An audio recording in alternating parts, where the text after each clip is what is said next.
Welcome back to another special episode of the WP Minute as we hit the holiday season. As the year comes to an end, it wouldn't be right if we missed out on predicting what's going to happen with our favorite, still our favorite content management system, right? Heads nodding. It's still our favorite. Yep. Okay. It would be remiss to not talk about the predictions for 2026 for our favorite CMS, WordPress. Welcome Raquel, Eric, and Kurt to the program. I have one of those. I have this. I have that. Right? Does that do something? It did. This is the highest level of production that we can afford around here. Raquel from Wonderland Curious, and also the community advocate for the WP Minute. I like it. I got that title right. Eric, managing editor and chief and co-president, vice president, sometimes janitor and accountant and writer and podcaster and videographer and lesson and course creator at the WP Minute. Welcome. Thank you. I'm glad to be here. Is that enough? Too many titles for me, though. And Kurt Von Ahnen, co-star of the Agency Action podcast. Let me tell you something, and I'm not just saying this because it's part of the network. I don't miss a single episode. I'm continuously shocked at the brilliance that Toby brings to the conversation. Every day, every time I listen to that episode, to an episode of Agency Action podcast, I think to myself, how do I get Kurt away from the other podcasts that are out there that he does? How can we get more Kurt? You're on the right path so far, Matt. You need to tweet that. How can we get more Kurt? And it's funny. I was also, when I was listening today, and I don't know if you do this on purpose, but and maybe this is just a me thing. It's probably just a me thing. But when you do one of the voices of like that alter ego of like the person who's like questioning you, I always feel like it's Jonathan's voice. Do you do that? Do you do that on purpose when somebody's like, I'm not going to pay $500 for this website? I'm like, he's doing Jonathan. Is it all right if I pop around? Oh, man. It's fantastic. It is fun. Predictions. Listen, I have some predictions in my head. We're going to go around the room talking about predictions. If you're out there listening to this, or if you're out there watching this on YouTube, leave your comments below and let us know what your predictions are. If you're listening to the audio version and you want to just tweet at us, you can tweet at any of us on the panel or at the WP Minute. Get your predictions in. We'll share them in the newsletter. If you're in the WP Minute community, leave a comment wherever you're looking at this link, and we'll get you in the newsletter for predictions, for your 2026 predictions. I'll go first. Okay, I'll go first, and I'll try to steal one that I think is one that I've been harping on for a long time, and it's going to be the hot take. It's going to be the one that Raquel is going to flip the desk over. Yay. No. her and I have talked about her and I have talked about this before. I think we're going to see a restructuring of WordCamps in 2026 to fewer WordCamps. And it's obviously not going to happen in 2026, but we'll see the groundwork for just a single big event for WordPress moving forward. You want to jump on that one, Raquel, on any thoughts and feedback of that crazy prediction? Hey, yeah. First of all, way to run into my lane just now. Well, I mean, it's fine. We can. No, it's all good. Merge them. Yeah. I don't disagree. Where I think the prediction is going to implement is that it's going to organically happen, and not because the powers that be want it to happen. I know for sure there's a push to bring WordCamps back. And I personally feel all sides of that. Like they're just, especially in North America, they're just not really. I will say Canada is doing its best to keep it alive. But it's just such a different beast now. And, you know, in a lot of the ways that WordPress itself is growing up. A lot of us that have been in WordPress a long time, who have organized WordCamps for a long time, are also growing up. I think about during the beginning and the middle of the recession, the housing crisis, and how like co-working blew up, and it was such an amazing time. And a lot of the co-working I was involved with, you pay with social capital, a lot like our open source community. And then all of a sudden, that model of co-working died because people just got to the point where they could no longer pay with their time and talent, and they wanted to just pay with actual money.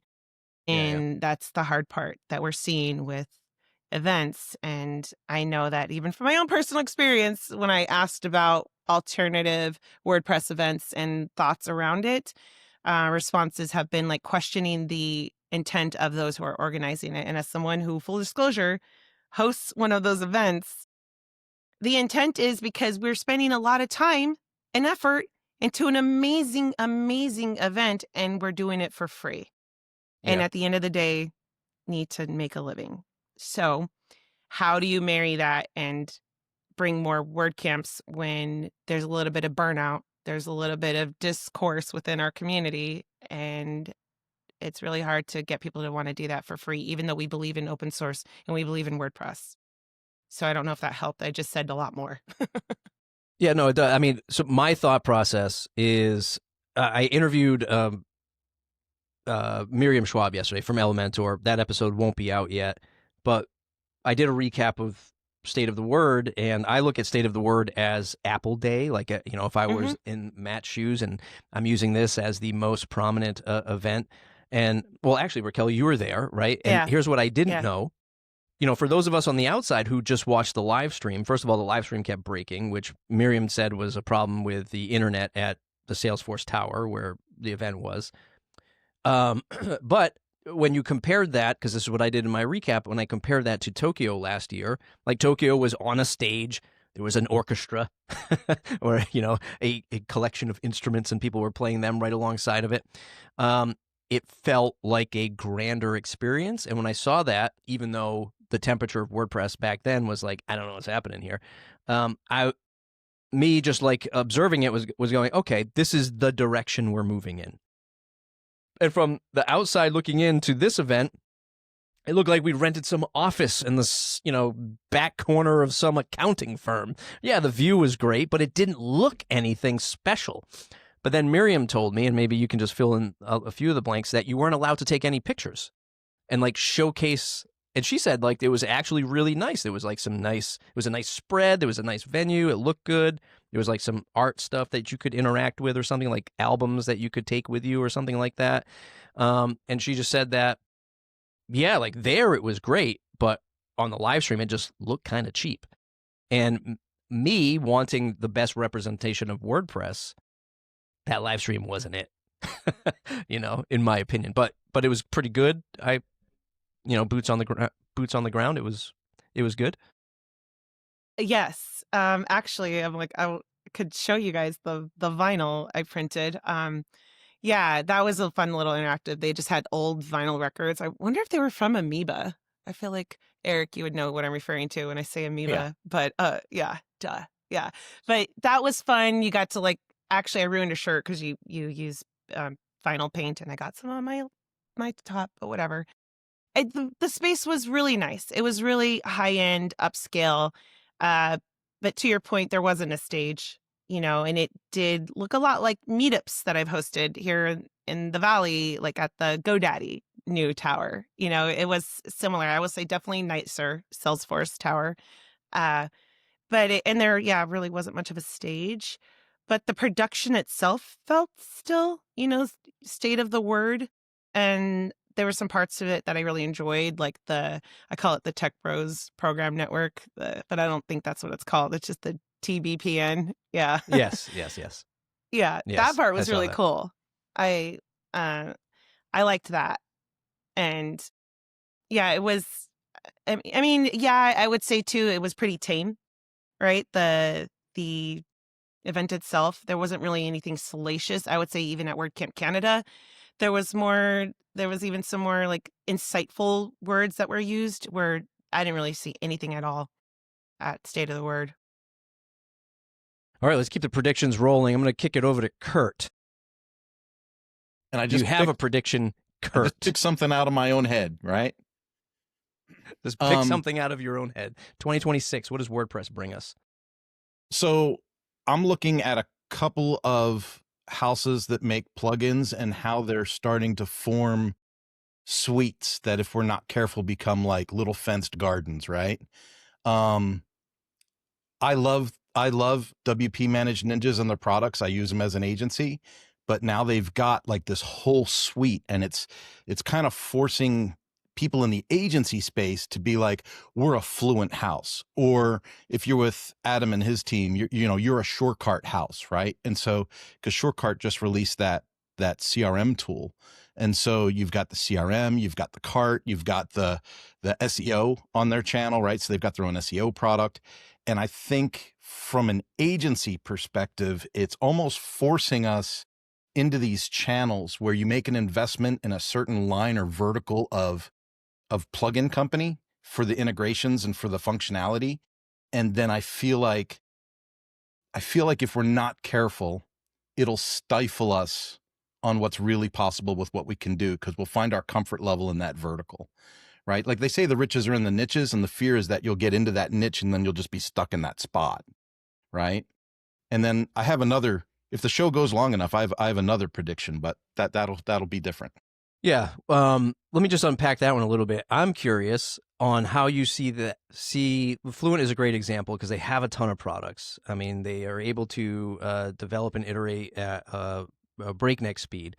And I was looking at their community plugin or product, and I know it's like, it's not just community, it also does like courses and stuff like that. So, and what I'm curious from your perspective as a Lifter LMS representative, user, advocate, and agency developer for it.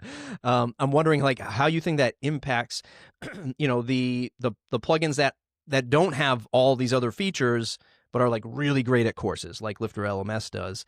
And then, like you said, if an agency starts using all things Fluent, do they start going, yeah, you know what, maybe I don't go with the Lifter anymore because now I'm all bought in over here. Like, how do you think that impacts the standalone, highly crafted products? That's interesting because I had that direct conversation with Chris Badgett, who owns Lifter LMS, and him and I are friends. And so we talk a lot. So I can't disclose like everything, but I can tell you that in working with Chris for the last over half a decade, he doesn't care about competition. He literally doesn't care about competition. I think Lifter LMS has grown in the space enough. Like it was competing with LearnDash really well, and then LearnDash just kind of stopped developing new features a while ago. So and Lifters kept developing, and so I think it puts them in this unique space where, like, when WP Managed Ninjas, Jewel and his team come out with Fluent Cart, almost instantaneously they come up with an automatic integration in the Lifter LMS. Fluent Community automatically integrates with Lifter LMS. And I think for the plugin companies that have had a product that becomes, I don't want to say ubiquitous in use because Lifter's not there yet, right? But it's big enough that people want to be a part of that train rather than Chris and the team trying to struggle to get on other teams. You know what I mean? It's like the playing field's just a little bit different. It's like the home field advantage. And I personally think it's kind of cool that courses are in the community tool, but I've never used it because I have an awesome tool like Lifter LMS at my disposal, and the integration was automatic. And the membership tools in Lifter LMS were more adoptable. They're more intuitive than the membership tools in these other platforms. And so people that like Lifter are going to say, well, I like the membership I like the membership. I like the course management tools. All that makes sense. I just needed that community element, or I just needed a shopping cart that wasn't as heavy or complex as Woo at the moment. And so I have a feeling that people are be driven that way. Yeah. Eric, any thoughts on that before I kick it to you for your predictions? Yeah, I think it's interesting. I mean, there are advantages to having that suite of tools, right? Because one of the problems I've run into over the years is that you're bringing in products from how many different vendors and you want them all to work together. First of all, that's a technical challenge. And then grabbing data from those multiple places has always been kind of a pet peeve of mine. For example, I've worked on membership sites that have also used WooCommerce and that have used LearnDash as well. And trying to grab data from all of these different places into one report is like pulling teeth. AI makes it a little easier, but it's still difficult. I think when you have a suite like this, it actually maybe makes it a little easier to grab that data that you need. So maybe that's just a little different perspective on it. But I can also see, like, as an agency, yeah, you kind of get siloed into this one ecosystem and it's hard to get out. And what if it gets sold? What if something goes wrong with it? Then you're kind of stuck with all this software that may not be as good as what it used to be, and you got to start migrating clients over. So it's kind of a calculated risk either way, I guess. Yeah. All right, Eric, let's kick it to you for your prediction. Your first prediction for 2026. Okay, so I'm going to go with AI because, you know, that's what we do at the WP Minute. We just talk about AI. That's all we do. AI. No, but in this particular scenario, I'm thinking that a lot of hosting companies are going to kind of battle it out in 2026 over AI-powered features. I mean, we're seeing it with GoDaddy. Hostinger has their own. I think that's going to be kind of the next way for these companies to kind of differentiate themselves. I know, and hopefully we're going to have an upcoming episode on the WordPress AI team. But one of the things that they've posted about recently is maybe hosts making an AI platform available through their service, and that would be something that WordPress could hook into. So I think there is going to be a bit of a race in that area, so that these companies, you know, who's going to have the better AI model, who's going to be more useful and you know, improve workflows and make it easier to use WordPress. You know, it could be all of those things inside and outside of WordPress. I think that might be kind of the next big hosting war we see. Mm. Prices will probably go up. Oh, yeah. No doubt about it. Yeah. Raquel, did you have a remark on that? Well, I mean, I definitely was going to comment on from a technical side, from a user POV, that, you know, a lot more AI. And it's interesting you say that, Eric, because, gosh, I feel like I'm not trying to make any plugs here, but that's a lot of what we're dealing with right now with, like, sourcing all of our speakers and topics for PressConf. And a lot of it is somehow ending up in this, like, hosting world and how it affects WordPress. And I haven't even thought about that part yet. And I was like, damn. So I don't disagree, because AI as it is like, at State of the Word, the AI team talked about how it's almost like cat ears or dog ears, in that, like, the 6 months since the team formed, it's felt like 6 years in how much they got done. And it's just moving so fast. And I feel like it's something we're not even looking at with hosting. And then all of a sudden we're going to be like, there it is. And the prices are increased. And okay, what? Who did what? You know? So that is super valid. And now my head's spinning. I'm curious, like, how, like, where the battle is won for AI and WordPress, because the Abilities API stuff sounds really interesting. Like, oh, we can, you know, plugin developers and theme authors can hook into this Abilities API, which allows your whatever chatbot of choice to, like, hook up to your. I mean, I know we're probably many months away from this happening, but this whole Abilities API thing sounds fun and exciting. But then that just, like, opens the door to, I don't know, you know, Kurt, you were talking about on the Agency Action podcast, I'm not giving somebody admin access and then not getting paid and then delivering them because they can install plugins. And I know what that snowball effect is. I see the same thing happening for plugin, like my day job at Gravity Forms. If all of a sudden you can do whatever you want with your chatbot and Gravity Forms, now we're going to be on the hook to like, well, my AI bot said it should work, you know, fix it. And it's like, wait a minute now, like, how far are we going with unleashing AI onto WordPress? I mean, theoretically, that same thing can happen now, because you can say, hey, Gravity Forms, my developer broke my site, but can you please fix it? You know, and I think we're okay with that because we normally go pretty deep on the support side of things. But if all of a sudden everyone's doing it with ChatGPT, what does that mean for us? And what does that mean for, like, agency owners that you ship the site to somebody and all of a sudden they said, hey, Kurt, it didn't design my site right. And you're like, I didn't tell you could do this. Yeah. See, that's where the contrarian mindset of me comes in. A lot of people are excited about AI. I use AI every day. I just did a lunch and learn for the Chamber of Commerce on the practical use of AI for business. Like I'm not scared of AI, but I don't want average users using AI. I just don't. Yeah. And so I actually feel like maybe it's not 2026, maybe it's 2027 before it really we start to see it in mass. But I think there's a core group, just like we talk about the inner community at WordPress, and then you figure out, well, how many people actually use WordPress? How many people are in the community, right? How many people actually use WordPress? When we look at the broad scope of it, I think there's going to be a mass flood away from AI due to AI fatigue and everything getting confused and layered with AI, that people are going to be driven to more of an analog, design and publishing standpoint, especially for small business. Like if I run a dry cleaning business or a coffee shop or something, I don't want AI and all this stuff in there. I just want my menu, people to buy the stupid drinks and pick them up at the counter. It's interesting you mentioned that, because we were having a discussion on Blue Sky the other day about technology that teens are into now. And I have a 16-year-old daughter. She was very excited to get her first MP3 player the other day that her grandfather bought her. And I'm thinking, like, I'm all streaming now, I grew up with LPs and then CDs and cassettes and then streaming. She loves records. She loves this MP3 player. And there was a discussion going on about young people especially, kind of going away from this overly complicated tech that just kind of runs our lives now, and wanting to get back to something more useful and maybe simple.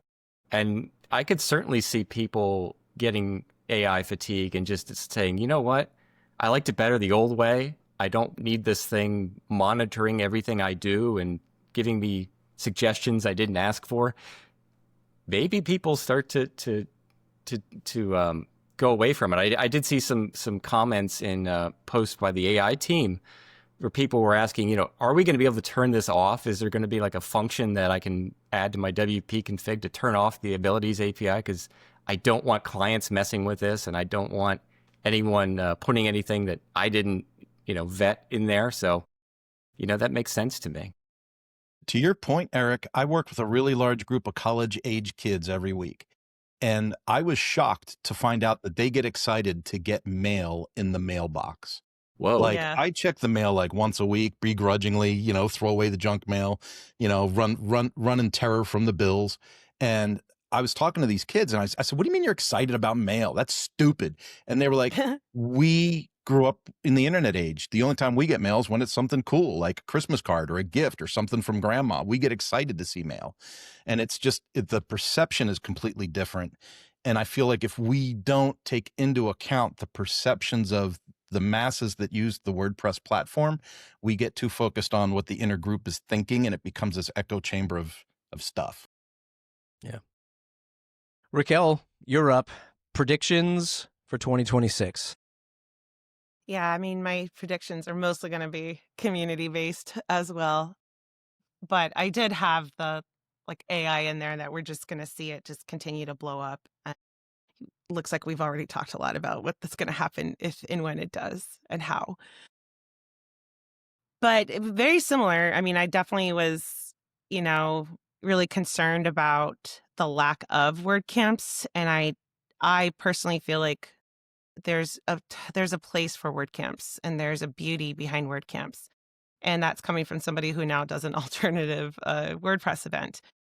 But I don't see them continuing.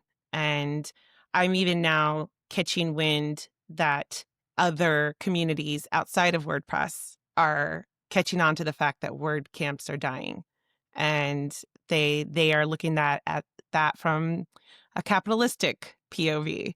And, so there's this part of me that is like, excuse me, and then there's this other part of me. I was like, oh, dang, they're not wrong. So that is still one of my predictions, is that we're not going to see an increase there. But to further that prediction, that we're going to see more alternative WordPress events And that one is big for me. I thought starting my business, I'd be able to chill for 2 years and just be me, just do like 2, 3 maybe press comp and then start to scale. And now I'm like, nope, we got to do things now because it's happening now. And I really very much know that I still have the community's best interest in mind, and that my bottom line isn't a capitalistic POV. I very much care about this community, and if someone's going to be doing alternative WordPress events, then I'm glad it's me, and I hope others that do it are like me, where we still have our community's best interests. Any thoughts on that one? Less WordCamps and more not WordPress sanctioned events happening? That makes me sad a little bit. I miss the old smaller Yeah. WordCamps that I grew up kind of on. Not grow up, but you know what I mean.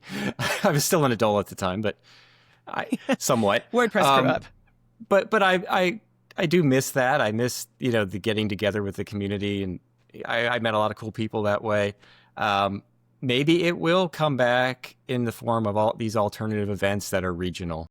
Unfortunately, I can't get out to press conf. I'd love to go out there and see everything. I've heard it's amazing. But, maybe there's something on the East Coast that can be done as well. And, we can shift around. But it is a little bit sad to me, because I thought the WordCamp atmosphere was so good. And it actually inspired me to go further with WordPress. My first camp was, I think, 2009 in Philadelphia. And if I hadn't gone to that, I don't know that I'd still be in WordPress today. So I think events are important to some degree. No matter who's sponsoring them, no matter what their backing is, I think, we still need events. So hopefully people like you, Raquel, will continue to fill that void, because I think that's important. Yeah, I still remember the days of, when I used to sell themes and plugins, and then going to a WordCamp and talking with Pippin when he owned Easy Digital Downloads, and like literally being in the hallway with him as he took my feedback and like built it into the plugin. I was like, this is amazing. Like this, you never get this anywhere else. And when I make my prediction about funneling it down to like one major event, I'm looking at that. Obviously, it's just my prediction and like, my thought process of how I think maybe Matt is thinking about reshaping the branding of WordPress.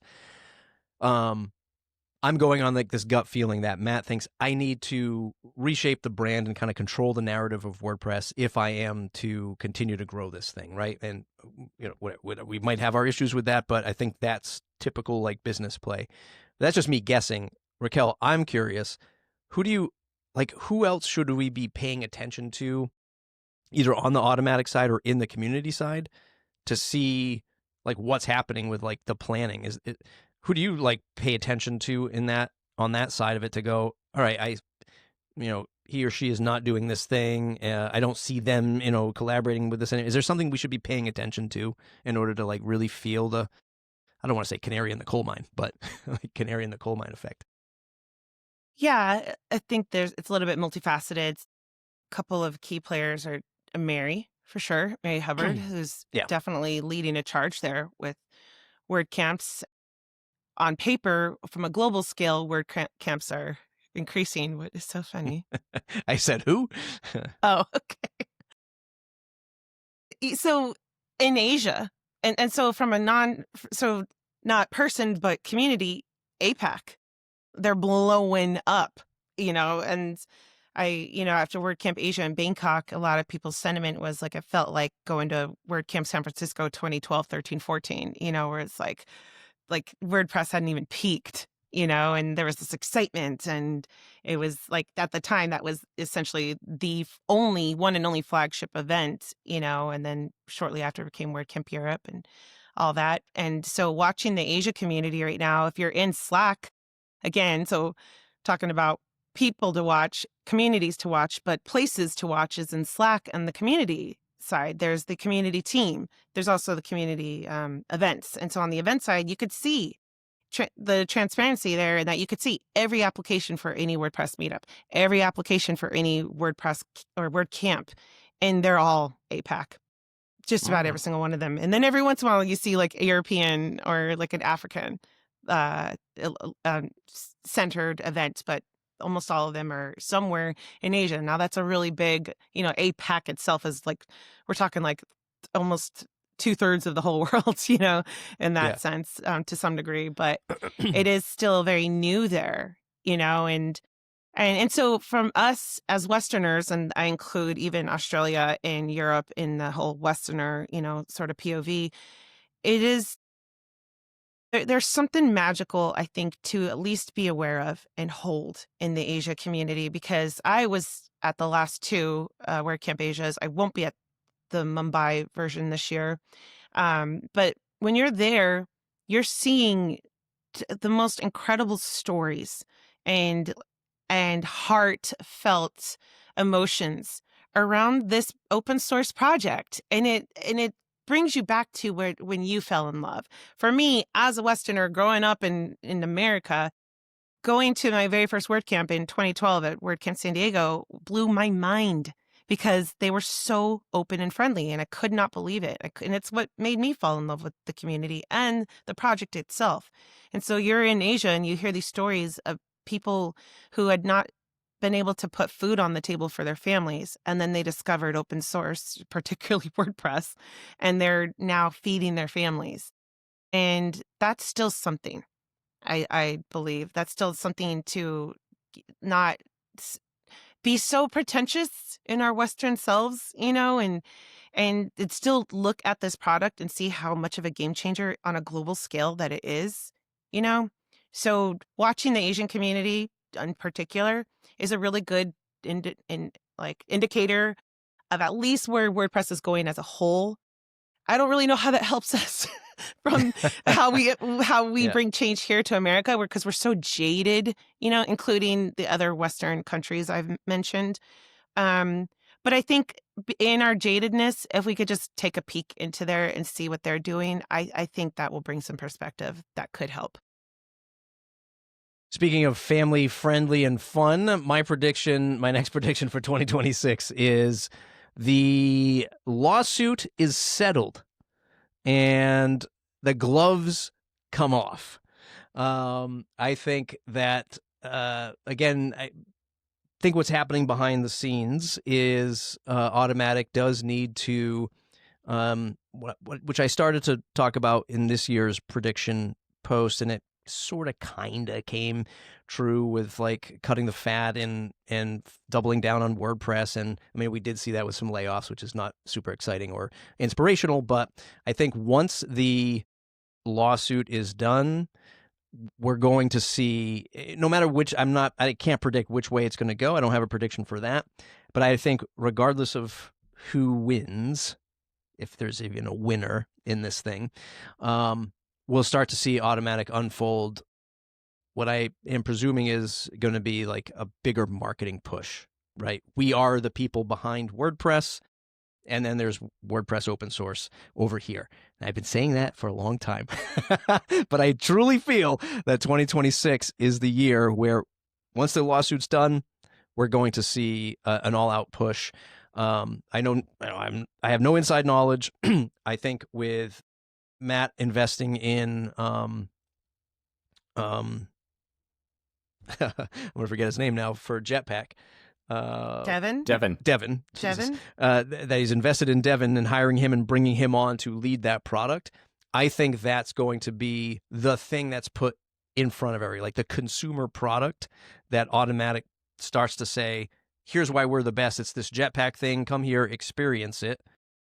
By the way, open source WordPress is over here. And then, if my plan plays out, come to our Automattic Day event once a year where we unleash the new version of WordPress, and you can find all the cool stuff about WordPress here. So, lawsuit's done.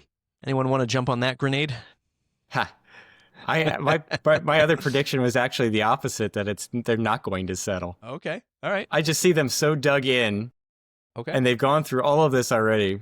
And I feel like, to me, it feels like neither side is going to want to give in. That's just how I'm seeing it.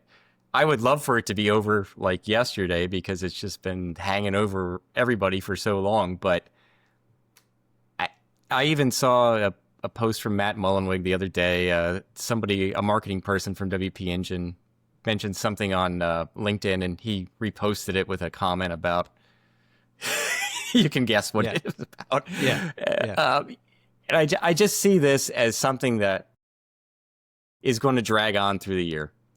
I hope you're right. And I hope I'm wrong, because I don't want to see that. But I just feel like if they were going to settle, it was probably going to be this year because of all the costs they're accruing and just, what is it good for at this point? But I almost feel like it's like a battle to the death at this point. As someone who's getting a little bit of a incidental inside scoop, I would not be surprised if Matt's prediction is true. I feel you, Eric, but as someone who's organizing events and got the front row seat to the fight because of dealing with both companies, it's not even remotely an issue this year. There's a whole other beast that just entered into the ring that is now the thing that is the only thing I'm even concerned with right now. And that partly makes me wonder if Matt's prediction would also come true. Even though everything you're saying, Eric, totally still very much true. And I could still see in the powers that be deciding, nope, we're going to fight all the battles, all of them, and we're not going to let go. But there's definitely a new player for sure. Yeah, I don't see WP Engine or Silver Lake above them caring beyond this next year. Like, I think it was probably just like, all right, we got plenty of money and we got plenty of lawyers. Let's just see what happens. And then they're just going to be like, it's like, doesn't even affect, their bottom line with any of this stuff. Weren't they the ones that just bought EA? They are part of it, right? I think. That's a great question. Who knows? I mean, there's so many companies getting... My daughter mentioned that to me, and I'm like, Silver Lake, really? You're... wow, they're really in on everything. Good for them. There's definitely been some times I'm like, Silver Lake? Is that the Silver Lake? 3 partners. PIF, Silver Lake, and Affinity Partners for $55 billion on the EA stuff. Nice. Yeah. I mean, they're just like WordPress. Who cares? You're cute. You're cute, WordPress. Yeah. We are important. All right. Kurt, let's kick it back to you. Your other prediction for 2026. Do you want a happy one or a sad one? Let's go happy. Let's go happy. So I get kind of obsessed with different marketing messages, and especially with all the podcast stuff that I do, my feed fills up with all kinds of ads because we talk about all kinds of things. I've been talking to customers. I've been talking to other agencies. All of this like flooded influencer, like heavy cult-like marketing on things like School, Passion.io, Alex Hormozy, all these people, they are wicking some people up into this frenzy of like, I'm going to have this online course. I'm going to put it on School. I'm going to be part of the marketplace. I'm going to have this circle thing and I'm going to become part of their marketplace. I'm going to be on Podium. I'm going to have this marketplace. And everyone's getting all excited and signing up for these things that are hundreds of dollars a month. And I think from a positive perspective, again, I told you this would be my happy one. I think this is going to, as a side effect, drive people back to, they're going to look for options. They're going to say, they promised me that Passion.io commercial is ridiculous. If you're not making $50,000 a week, you don't have a business. When you listen to that ad as an agency that makes WordPress content for real people, you're like, that doesn't even make sense. But there's people that hear it and it's like they sign up for Amway to sell laundry soap, right? It's like this crazy concept. So once they pay for 5 or 6 months of this, they go, I'm not making any money. I'm going broke. I'm maxing out my 3rd credit card on this nonsense. There's got to be an easier way, or a more clear-cut direct way, or something with ownership that doesn't cost me, a second payment on my house. And I think that's where people are going to come back to WordPress a little bit in those niches. It's going to be communities. It's going to be courses. It's going to be some kind of like hybrid social site that they want to build. And they're going to try and leverage it for revenue. And I think the people that can help with that are going to see some growth. Yeah. WordPress does really well, I think, in economic challenges, right? Where, like, when I started my agency, it was the big financial crisis, 2007 going into 2008. And it was just like, you could pick this thing up and build something with it. And I think what happens is yeah, like, I don't think we're ever escaping financial crises for the rest of our lives. Let's just put it that way. Like, every year we're going to be saying there's a financial crisis. So we just, live with it, and try to, ride whichever wave up and down it's going. But WordPress, and maybe it's just open source, and that's why it's so important to have open source stuff, is a great fit for, when the people need to actually hunker down and not look for just like a quick fix, but they're actually willing to put in some time to learn and understand it. Those are the folks that are going to be able to sustain this, right? They realize, like, why am I spending thousands of dollars a month on this piece of software, and this guy's trying to upsell me into his own courses to teach me how to do it. And now I'm spending all kinds of money when I can just, reinvest in WordPress. It's, yeah, I would love to talk about, like, the tug of war of, like, the simplicity of WordPress and why it doesn't solve that better for people. That's a whole other episode. But any thoughts from the rest of the panel on that prediction? Hearing none, I'll go to Eric. Eric, for your next prediction. My next prediction. Well, I think we'll go back to AI, because we are the WP Minute and we do AI better than anyone. I'm going to say that. Hold on. Before you continue, this is why Eric is feeding that statement into the transcript, is because he and I have been talking. Why don't we show up more in AI searches? So Eric's doing the right thing and trying to appease the robots who now control all of our traffic. Okay, I Eric, love continue. my robot overlords, and I thank them for the opportunity to be here today. But I will say, though, I think this is the year that somebody comes up with an implementation of AI in WordPress that is not just generating text or images, that it's going to be something actually, like, more widely appealing. Maybe it is something that to do with onboarding. I think when we had Devin Walker on from Jetpack a few weeks back, he mentioned the possibility of using AI in that particular use case to help get new Jetpack users onboarded. And I feel like this is the year that somebody's going to do something really cool and creative with it. Jetpack may well be first. I don't know what else is going on out there, but I think it's time that everybody's implementing AI. Every plugin author seems to be throwing it onto the product, whether it's useful or not. And I think this may be the year that we see somebody do something a little bit different, and just something that gives us that kind of aha moment, that it makes our lives a little easier, especially, I think, new users. Matt, we were talking about that ease of use thing. We tested GoDaddy's Arrow WordPress designer tool early in the year, and it actually did what it said it was going to do. I think we're going to see, bigger and better iterations of things like that. Anyway, I have a comment, but does anybody else want to jump on it first? So I'm curious. I totally agree. And I think that this is, when page builders first came out, freelancers, agency owners were like, oh my God, now my client isn't going to need me anymore, because they're going to build this thing for them. They can just go and build this page themselves, or they can just find Elementor and they can do it. Which wasn't the case, but there was probably, if there was real data behind this, I wonder how many of those potential customers did level up from needing to hire one of us to build the site for them. I mean, probably a small percentage, but a percentage nonetheless.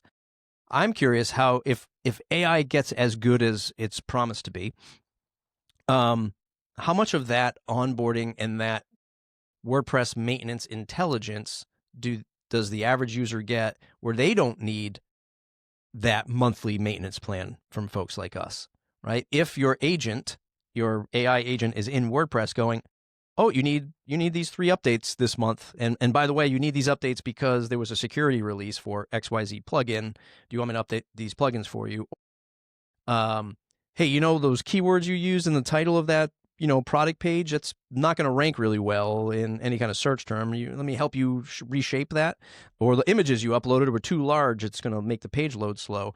Like, I wonder how much of that erodes the maintenance plans, which is a keyword that a lot of folks use, right?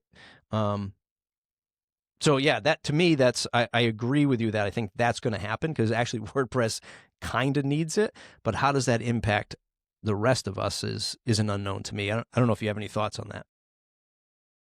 I think you're still going to need a human intervention at some point. I don't know, Kurt. I'm sure you have some good opinions on this. You know, automated tools are wonderful to a certain degree, but they make mistakes. It's the same reason I don't always turn on auto updates on my WordPress install, because things break, and I want to be there in case something's wrong. I want to, you know, actually provide value to my client and you know, manually review the site and make sure that it works the way it's supposed to, so they're not missing out on sales or conversions. So I think those type of AI implementations are going to help us. I think maybe they're more even for the agency owner more than the average user. You know, that maybe they can be tailored to help us get things done and alert us of problems, or alert the client of problems, so that they can then in turn send us a panicked email that something's broken. You know, I don't know, Kurt, do you have any thoughts on that? I have a lot of thoughts, Eric. I think that people love the feeling and the empowerment of feeling like they're knowledgeable. But I don't think people in general running some other business have any desire to actually do the work, to actually have follow through, to actually pay attention to the AI notifications. That's a good point. I think that's why long term AI is a great tool, again, for the professional, and maybe it does allow some empowerment and knowledge to the creator or the site owner. But I think more than ever, they're going to leverage agencies and freelancers and professionals to manage the product for them, so that they can manage their business. Yeah, I mean, it makes sense, because it almost sounds like more notifications equals more hassle for the site owner, right?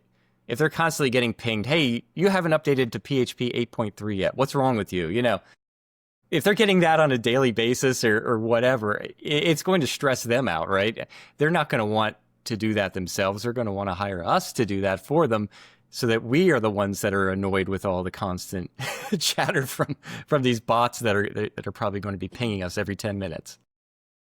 See, my master plan, Eric, was to get you to record more audio and video, so that I could make an Eric Clippy bot that I will vibe code and have pop up on every WordPress site, and you'll be the agent. So keep that's going to recording scare too many people. So I could clone you. Let's go around the horn and throw out some quick predictions for 2026 as we almost hit the top of the hour here. I think the biggest thing for me, I guess some crazy ones. So I think, one, Awesome Motive starts a hosting company. I have no inside knowledge, but I think that's next. I think we see a PressConf Europe. Oh. I have no inside knowledge. Why did you do that? Shut up. I have no inside knowledge. And let me go with the big one. I think that I think Automatic buys Beaver Builder. Whoa. Did you just make that one up off the top of your head right now? I'm swinging for the fences for my 2026 predictions in the lightning round. Those are my three. Awesome Motive starts a hosting company. Raquel launches PressConf Europe, and Automatic buys Beaver Builder. Who wants to jump on rapid fire next? Even if you have just one. I'll do rapid fire next. It's so funny because I'm like Mrs. Positive, but they're mostly negative. Less actual WordCamps and less overall WordPress use, because I still, especially in the line of work I'm now in, I'm still convincing people about why WordPress is those CMS to use. And I still don't think we've exited the I don't care about data bubble.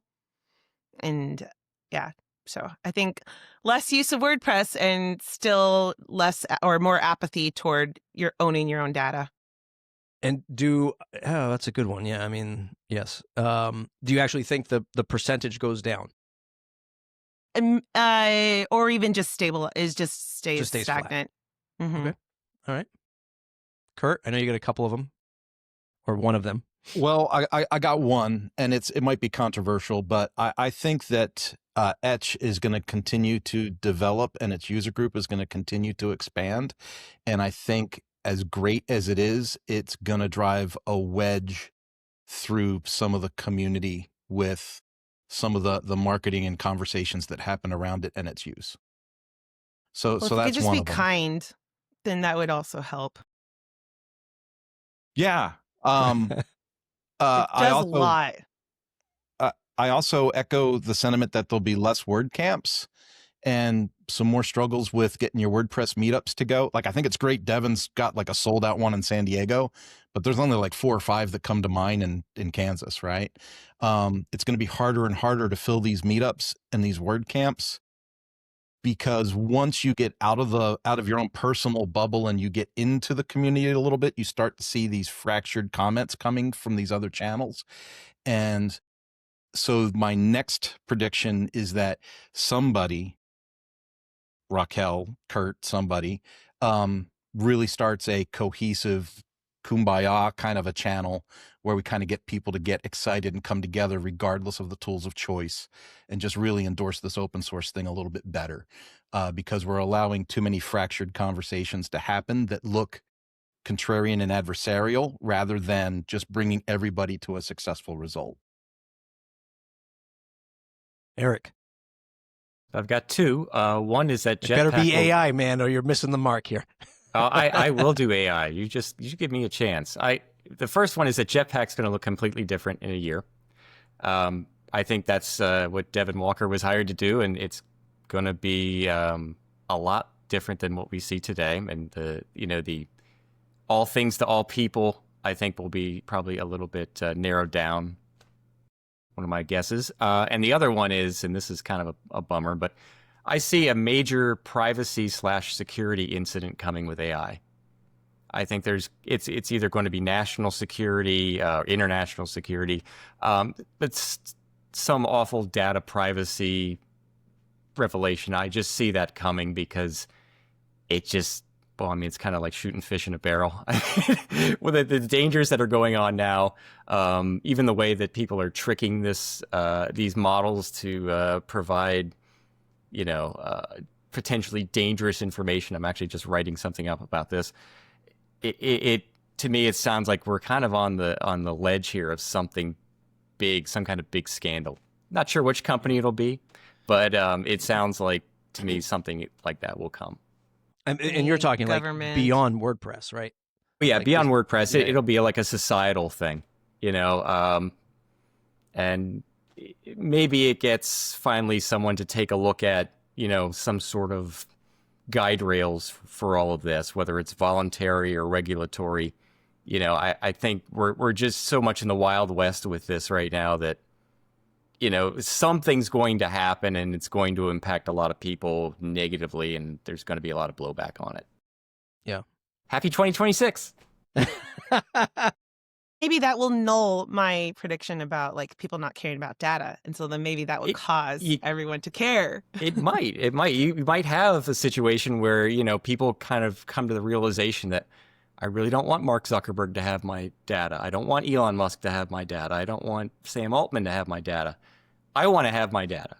WordPress allows us to do that, right? So maybe that is something that Matt Mullenweg could take to the bank and hammer home, because in an age where nobody owns their own anything, everything's in a cloud, WordPress is still something that you can lay claim to, with your data. Yeah. I don't know what Facebook is good for anymore. Speaking of like Zuckerberg, and like just like zooming out and looking at like the tech giants and like who's winning in AI and who's winning in hardware and all this other stuff. Like I sit back and go, I don't know what Facebook is doing. I mean, they're generating cash because of their ad platform, which is the same thing that, obviously keeps Google going, to a degree. But like, I don't know what Facebook represents in the zeitgeist of technology right now. So if I had a 2026 prediction for like all tech kind of thing, Facebook takes a major hit in 2026. I mean, Instagram props them up. I get it. But I just don't know what the hell anybody wants with Facebook anymore. And I think we're going to see a big hit to OpenAI. I don't understand what the hell they're doing either in terms of like a tech product. I saw a deal. So you get me on the soapbox of AI, Eric, and now it's all done. Here we go. I saw Disney did a deal with them this morning for like AI generated characters for $1 billion. What is $1 billion? Like, what's $1 billion? Like, what?